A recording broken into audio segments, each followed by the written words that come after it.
Abiotic factors, the light. First, the contents. Photoperiod, effect of photoperiod, circadian rhythms in human, circadian rhythms in other animals, and the phototactic responses. So first, the photoperiod. So students, actually here we are discussing the abiotic factor of ecosystem. कि जो ecosystem के जो abiotic factors हैं उसमें one of them is the light. So light is also affecting the living organism or the life present in the ecosystem. कि living organism जो ecosystem में मौजूद हैं बाकी abiotic factors तरह light भी उनको affect करेगी. So normally the duration of light in 24 hours day is called the photoperiod. कि 24 आवर डे में जितनी टाइम की लाइट अवेलेबल है उसको हम उसका फोटो पीरियड कहते हैं. तो इसका मतलब यह है कि जैसे विंटर में जो ड्यूरेशन है डे लाइट कम होती है तो हम कहते हैं फोटो पीरियड शॉर्ट है. Similarly during summer day light ज्यादा होती है तो इसे फोटो पीरियड जो है वो लॉन्ग हो गया है. तो photoperiod is actually the time period और the time spend during which sunlight is available. So photoperiod is actually the index for the different times or different seasons or for different the climatic changes. तो photoperiod actually different seasons को represent करते हैं या they are closely related to the change in seasons. Different जो seasonal changes हैं उसके साथ साथ फोटो पीरियड क्या करते हैं उसका they are accurate index. Index का मतलब ये एक निशानी है, ये एक इंडिकेशन है दैट क्लाइमेट और the environment is going to change. So what is the effect of photoperiods? Photoperiod का इफेक्ट जो है वो simply If we look at the summer or the spring season, summer से पहले चूंकि spring है तो during spring season automatically the photo period start increasing. तो photo period या day length जो increase होना शुरू हो जाएगी. This is actually the indication for animals that the favorable condition are going to come.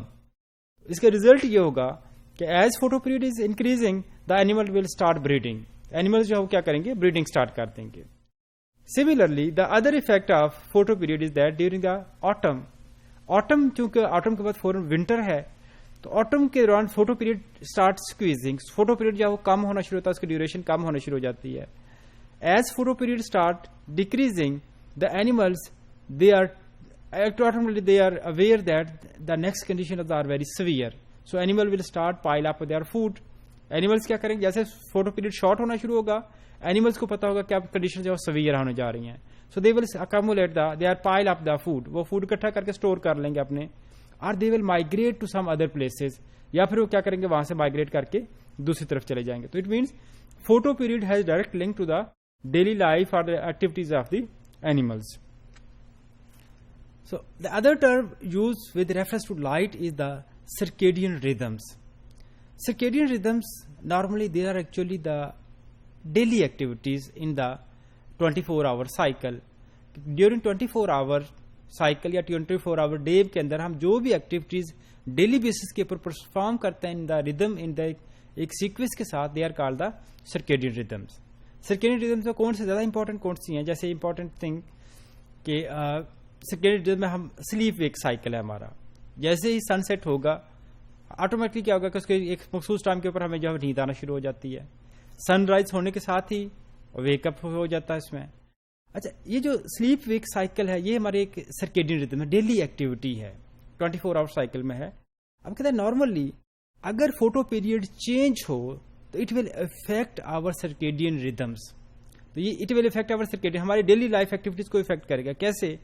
हम यहाँ रह रहे हैं तो सनलाइट शुरू जो है आजकल जैसे अगर हम देखें अगर समर है तो during summer the sunrise is about 5 PM के ऊपर सनराइज है.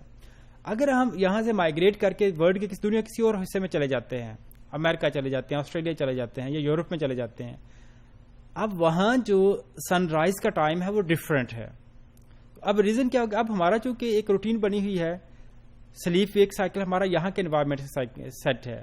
जब हम एक नए फोटो पीरियड में चले जाते हैं तो वहां एनवायरमेंटल कंडीशन डिफरेंट. तो अब रिजल्ट क्या होगा कि हमें प्रॉपर जो है वो स्लीपिंग कंडीशन फील नहीं आएगी, स्लीप नहीं आएगी, नींद नहीं आएगी. उसका रीजन ये होगा कि वहां फोटो पीरियड क्या है? डिफरेंट होता है. तो this difference is also called the jet lag. तो फोटो पीरियड की चेंज होने से हमारी डेली एक्टिविटीज इफेक्ट होती हैं जिसको ह्यूमन के केस में हम इसको क्या कहते हैं? जेट लैग का नाम देते हैं.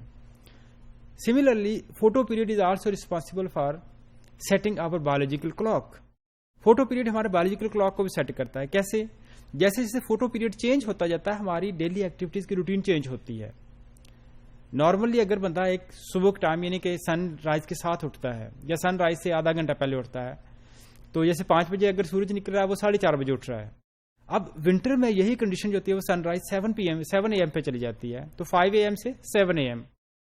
अब 7 बजे अगर सनराइज हो तो वो 6:30 पे जब वो उसके जब वो स्लीप वेक साइकिल जब उसको जो है जागने का टाइम उसका होगा। तो इसका मतलब ये है कि फोटो पीरियड की चेंज होने के साथ साथ उसकी एक्टिविटीज क्या होती है उसके साथ साथ कोऑर्डिनेट होती है, यानी इसका जो इंटरनल बायोलॉजिकल क्लॉक है वो फोटो पीरियड के लिहाज से सेट होता है। फॉर एनिमल्स के केस में भी जो सर्केडियन रिदम्स हैं एनिमल्स की, they are related to the photoperiod, यानी जो डेली एक्टिविटीज है एनिमल्स की, they are also related to the light. For example the animals, अगर हम वाटर बॉडीज के एनिमल्स की बात करें, बहुत सारे एनिमल्स हैं जो फीडिंग के लिए या एक खास टाइम के ऊपर जब सनलाइट होती है they come on the upper column और they move to the downward. तो इस वाटर के अंदर ऊपर और नीचे जो होता है वो डिफरेंट लेयर्स में एनिमल मूव करते हैं with reference to the light. तो इस तरह से उसकी डेली एक्टिविटीज, अगर सपोज एक एनिमल है उसने डॉन यानी सुबह के टाइम फीडिंग करनी है, तो वो क्या होगा, जैसे ही डाउन होगा यानी फोटो पीरियड स्टार्ट होगा वो टॉप के ऊपर फीड करेगा। देन उसके बाद जब वो पीक डे होगा वाइट पॉसिबल वो दोबारा बॉटम में चला जाए। इसी तरह से तो एनिमल्स जो फीडिंग एनिमल्स है उसकी जो है वो डॉन और डस्क के टाइम वो फीडिंग जो है ये, यानी कि जो डेली एक्टिविटीज हैं they related to the photoperiods. इसी तरह से जो टेरेस्ट्रियल एनिमल्स हैं their circadian rhythms, daily activities mean circadian rhythms. तो circadian rhythms are linked to the photo period.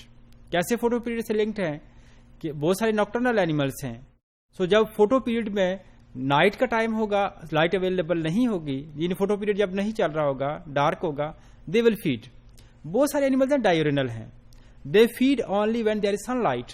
तो सिर्फ उसी वक्त फीड करते हैं जब क्या होता है कि सनलाइट अवेलेबल। तो ह्यूमन की तरह एनिमल्स के अंदर भी डिफरेंट डेली एक्टिविटीज जो हैं they are set by the photoperiod. Daily activities mean circadian rhythms, it means human and other animals daily activities are circadian rhythm, they are set by the photoperiod. अच्छा, आमतौर पर जो हमारी activity जो हमें खास time के ऊपर करते हैं हमें कोई बताता नहीं है, लेकिन उसके बावजूद हमें वो, जैसे अगर आप सुबह 7 बजे या नाश्ता करते हैं तो जैसे 7 बजेंगे आपको अल्टीमेटली जब भूख लगना शुरू हो जाती है। इस तरह से जब आपने सोना होता है आप बेशक पहले सो चुके हैं लेकिन उस टाइम आपको फिर नींद आ रही होती है। दिस मीन्स कि हमारा इंटरनल सिस्टम के अंदर भी एक क्लॉक मौजूद है जो उस टाइम के ऊपर हमें क्या करता है, स्विच ऑन करता है, नॉक करता है। जो इंटरनल बॉडी क्लॉक है this is called the biological clock, इसको जो है वो बायोलॉजिकल क्लॉक का नाम दिया जाता है। फोटोटैक्टिक रिस्पॉन्स, स्टूडेंट्स जो बहुत सारे एनिमल्स हैं with response to the intensity of light, जो इंटेंसिटी ऑफ लाइट को जो है वो रिस्पॉन्स करते हैं। आमतौर पर जब इंटेंसिटी ऑफ लाइट ज्यादा होती है तो उस केस में वो एनिमल्स अपनी पोजीशन जो है वो तेज रोशनी से दूर चले जाते हैं। तो इस केस में हमारे पास क्या होता है, वो जैसे बहुत सारे प्रोटोजोआज हैं, प्रोटोजोआ जो होते हैं वो आमतौर पर डिम लाइट में रहते हैं और इंटेंसिटी ऑफ लाइट तेज होने की सूरत में वो अपनी पोजीशन चेंज कर जाते हैं। तो such animals which avoid the intense light they are called the negatively phototactic. तो इट मीन्स जो लाइट है ये डिफरेंट एनिमल्स के हैबिटेट को भी इफेक्ट करती है। जहां लाइट इंटेंसिटी ज्यादा होगी वहां उनका हैबिटेट नहीं होगा।